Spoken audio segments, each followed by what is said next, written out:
Hi friends, എല്ലാവർക്കും R&B മീഡിയയുടെ പുതിയൊരു വീഡിയോയിലേക്ക് സ്വാഗതം. ഇന്നത്തെ വീഡിയോയിൽ ഞാൻ നിങ്ങളോട് പറയാൻ പോകുന്നത് ബഡ്ജീസ് വളർത്തൽ എങ്ങനെ ലാഭകരമാക്കാം എന്നതിനെക്കുറിച്ചാണ്. കുറച്ച് വർഷങ്ങളായിട്ട് ഞാൻ ബഡ്ജീസിനെ വളർത്താറുണ്ടെങ്കിലും ഇതൊരു വരുമാന മാർഗം എന്ന രീതിയിൽ തുടങ്ങിയത് കഴിഞ്ഞ ഒരു വർഷമായിട്ടാണ്. വെറും 2 ബ്രീഡിംഗ് പെയർസിനെ വെച്ചിട്ടാണ് ഞാനിത് തുടങ്ങിയത്. എന്നാൽ ഇന്ന് 13 ബ്രീഡിംഗ് പെയർസും അതിൻ്റെ ചിക്സും ഒക്കെ ആയിട്ട് ഏകദേശം 50ലധികം ബേഡ്സിനെ ഞാൻ എൻ്റെ ഏവിയറിയിൽ വളർത്തുന്നുണ്ട്. ഞാനിത് തുടങ്ങിയ കാലത്ത് എനിക്കിതിനെ പറ്റിയിട്ട് വലിയ അറിവൊന്നും ഉണ്ടായിരുന്നില്ല. യൂട്യൂബിലൊക്കെ നോക്കിയപ്പോൾ പലരും പല രീതിയിലാണ് ബ്രീഡിങ് ചെയ്യിക്കുന്നതായിട്ട് കണ്ടത്. ചിലർ കോളനി ബ്രീഡിംഗ് ആയിരിക്കും, മറ്റു ചിലർ സിംഗിൾ പെയർ ബ്രീഡിംഗ് ആണ് ചെയ്യിക്കുന്നത്. ശാസ്ത്രീയമായിട്ട് ഇതിനെക്കുറിച്ച് അറിവ് തരുന്ന ചാനലുകളൊന്നും ആ സമയത്ത് മലയാളത്തിൽ ഇല്ലായിരുന്നു. അപ്പോൾ ഞാൻ ഇംഗ്ലീഷ്, ഹിന്ദി, തമിഴ് ചാനലിൽ നിന്ന് കിട്ടിയ ചെറിയ ചെറിയ ടിപ്സുകളും പിന്നെ എനിക്ക് നല്ലതെന്ന് തോന്നിയവയും എൻ്റേതായ ചില പരീക്ഷണങ്ങളും ഒക്കെ നടത്തി അതിൽ വിജയിച്ചപ്പോൾ കൂടുതൽ ബ്രീഡിംഗ് പെയറിനെ വെച്ച് സെലക്റ്റീവ് ബ്രീഡിങ് ചെയ്യാൻ തുടങ്ങി. അങ്ങനെ ചെയ്തപ്പോൾ റിസൾട്ട് നന്നാവാനും തുടങ്ങി. ഇപ്പോൾ ഓരോ മാസവും ശരാശരി ഒരു 20 ബേർഡിലൊക്കെ കുറയാതെ എനിക്ക് പുറത്ത് കൊടുക്കാൻ സാധിക്കുന്നുണ്ട്. അതിൽ നിന്നുള്ള വരുമാനം ഇവർക്ക് ഒരു മാസം ഭക്ഷണം കൊടുക്കാൻ ചിലവാകുന്നതിൻ്റെ എത്രയോ ഇരട്ടിയാണ്. ഞാൻ ഇപ്പോൾ ജോലി ചെയ്യുന്നുണ്ട്, അതിൻ്റെ കൂടെ സൈഡ് ആയിട്ടാണ് ഇതും കൊണ്ടുപോകുന്നത്.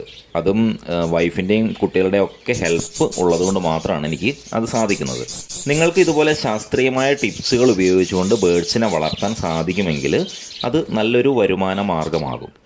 ഈ കോഴി, താറാവ് ഒക്കെ വളർത്തുന്നത് പോലെ അത്ര ഈസി അല്ല ഇവയെ വളർത്താനെങ്കിലും താരതമ്യേന മറ്റ് ബേഡ്സിനെയൊക്കെ വളർത്തുന്നതിലും എളുപ്പവും പിന്നെ ചെറിയ മുതൽ മുടക്കിൽ, അതായത് ഒരു 2000 രൂപയൊക്കെ ഉണ്ടെങ്കിൽ നമുക്ക് നല്ലൊരു കൂട് സ്വയം ഉണ്ടാക്കി ഒരു 2 പെയറിനെയൊക്കെ വെച്ച് തുടങ്ങാവുന്നതാണ്.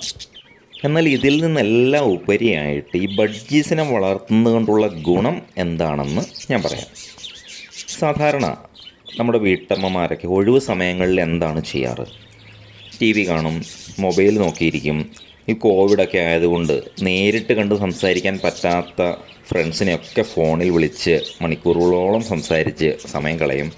അങ്ങനെയൊക്കെയല്ലേ? സമയം ഉള്ളവരുടെ കാര്യമാണ് ഞാൻ പറഞ്ഞത് കേട്ടോ.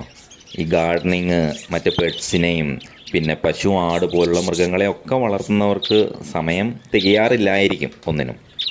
എന്നാൽ ഇതിൽ നിന്നൊന്നും കിട്ടാത്ത ഒരു പോസിറ്റീവ് എനർജി ഈ ബേഡ്സിനെ വളർത്തുന്നവർക്ക് കിട്ടാറില്ലേ? നിങ്ങൾക്ക് എന്തെങ്കിലും വിഷമങ്ങൾ വരുമ്പോൾ 2 തുളസി ഇലയും പറിച്ച് ഇവരുടെ കൂടിനരികിലേക്ക് ഒന്ന് വന്നു നോക്കും. നിങ്ങളുടെ വിഷമങ്ങൾ ഏത് വഴിയെ പോകുന്നെന്ന് നിങ്ങൾ പോലും അറിയില്ല. ഇവരുടെ അടുത്ത് നിന്നാൽ സമയം പോകുന്നത് അറിയില്ല. പിന്നെ ഒരു കാര്യം ശരിയാണ്, നിങ്ങളൊരു തുടക്കക്കാരാണെങ്കിൽ ചിലപ്പോൾ എല്ലാം ശരിയാവണമെന്നില്ല. നമ്മൾ ഏതൊരു കാര്യം തുടങ്ങിയാലും തുടക്കത്തിലെ പല പ്രശ്നങ്ങളും ബുദ്ധിമുട്ടുകളും ഒക്കെ നേരിടാറില്ലേ? അതുപോലെ തന്നെയാണിതും. അപ്പോൾ നിങ്ങൾ ചെയ്യേണ്ടത് എക്സ്പീരിയൻസ്ഡ് ആയിട്ടുള്ള മറ്റുള്ളവരുടെ അഭിപ്രായങ്ങൾ കേട്ട് മനസ്സിലാക്കിയ ശേഷം ചെറുതായിട്ട് തുടങ്ങുക എന്നുള്ളതാണ്. ആദ്യം ഒരു 2 ജോഡി ബേഡ്സിനെയൊക്കെ വാങ്ങിയിട്ട് മെല്ലെ തുടങ്ങാം. മെല്ലെ നിങ്ങൾക്ക് കാര്യങ്ങളൊക്കെ മനസ്സിലാക്കും. അപ്പോൾ ബ്രീഡിംഗ് പെയർസിൻ്റെ എണ്ണവും കൂട്ടി കൊണ്ടുവരിക. അങ്ങനെ ഏകദേശം 1 വർഷം കൊണ്ടൊക്കെ നിങ്ങൾക്ക് നല്ല രീതിയിൽ പ്രോഗ്രസ് ഉണ്ടാക്കാൻ സാധിക്കും. വെറുതെ 2 പെയറിനെ വാങ്ങി ഒരു കൂട്ടിലിട്ടിട്ട് ദിവസവും തിനയും വെള്ളവും മാത്രം കൊടുത്താൽ ഈ പറഞ്ഞ കാര്യങ്ങൾ നടക്കണമെന്നില്ല കേട്ടോ. തുടക്കം മുതലേ എന്തൊക്കെയാണ് ചെയ്യേണ്ടതെന്ന് ഞാൻ എൻ്റെ എക്സ്പീരിയൻസ് വെച്ച് നിങ്ങൾക്ക് വിശദമായി തന്നെ പറഞ്ഞു തരുന്നുണ്ട് എൻ്റെ വീഡിയോസിൽ. നിങ്ങൾ തുടക്കക്കാരാണെങ്കിൽ നമ്മുടെ ചാനലിലെ വീഡിയോസ് ആദ്യം മുതൽ കാണാൻ ശ്രമിക്കുക. ഇടയ്ക്ക് നിന്ന് കാണാൻ തുടങ്ങിയാൽ സംശയങ്ങൾ പലതും ഉണ്ടാകും. നിങ്ങളുടെ എല്ലാ സംശയങ്ങൾക്കുള്ള മറുപടി ആദ്യത്തെ വീഡിയോ മുതൽ കണ്ടാൽ മനസ്സിലാക്കാവുന്നതേ ഉള്ളൂ. അതിലും തീരാത്ത സംശയങ്ങൾ ഉണ്ടെങ്കിൽ തീർക്കാനായിട്ട് ഞാൻ എൻ്റെ ഇൻസ്റ്റാഗ്രാമിൻ്റെ ലിങ്ക് ഡിസ്ക്രിപ്ഷനിൽ കൊടുത്തിട്ടുണ്ട്. അവിടെ വന്ന് ചോദിച്ചിട്ടുണ്ടെങ്കിൽ ഞാൻ മറുപടി തരുന്നതാണ്. അപ്പോൾ കുട്ടികൾക്ക് ചെറിയ പ്രായത്തിലെ അല്പം വരുമാനം ഉണ്ടാക്കാനും വീട്ടമ്മമാർക്ക് സ്ട്രെസ്സും വിഷമവും ഒക്കെ ഒന്ന് കുറയ്ക്കാനും അപ്പന്മാർക്ക് ദേഷ്യവും ടെൻഷനും ഒക്കെ കൺട്രോൾ ചെയ്യാനും വിശ്രമ ജീവിതം, റിട്ടയർമെൻറ്റ് ലൈഫൊക്കെ നയിക്കുന്ന അപ്പച്ചന്മാർക്കും അമ്മച്ചിമാർക്കും ഒക്കെ ആ വിരസത ഒന്ന് ഒഴിവാക്കാനും പിന്നെ യങ് ജനറേഷന് അവരുടെ തിരക്കുകളിൽ നിന്നൊക്കെ മാറി അല്പസമയം റിലാക്സായി ഒരു പോസിറ്റീവ് വൈബൊക്കെ ലഭിക്കാനും നല്ലത് നോക്കി 1-2 പെയേഴ്സിനെ ഒരു കൂട്ടിൽ വാങ്ങി സേഫായിട്ടുള്ള ഒരു സ്ഥലത്ത് നിങ്ങൾക്ക് എപ്പോഴും കാണാവുന്നിടത്ത് ഒന്ന് വെച്ച് നോക്കൂ. നിങ്ങളുടെ ജീവിതത്തിൽ വരുന്ന മാറ്റങ്ങൾ കാണാം. നിങ്ങളുടെ എല്ലാവിധ സംശയങ്ങളും തീർക്കാൻ ഞാൻ നിങ്ങളുടെ കൂടെ ഉണ്ടാവും. നിങ്ങൾ ചാനൽ സബ്സ്ക്രൈബ് ചെയ്ത് നോട്ടിഫിക്കേഷൻ ഓൺ ചെയ്താൽ മാത്രം മതി ഞാനിടുന്ന വീഡിയോ കറക്റ്റായിട്ട് നിങ്ങൾക്ക് ലഭിക്കും. അപ്പോൾ അടുത്ത വീഡിയോയിൽ ഞാൻ എൻ്റെ കയ്യിൽ ഇപ്പോഴുള്ള എല്ലാ ബ്രീഡിംഗ് പേഴ്സിനെ പറ്റിയും അതിൻ്റെ പ്രത്യേകതകളെ പറ്റിയും പറഞ്ഞുതരാം.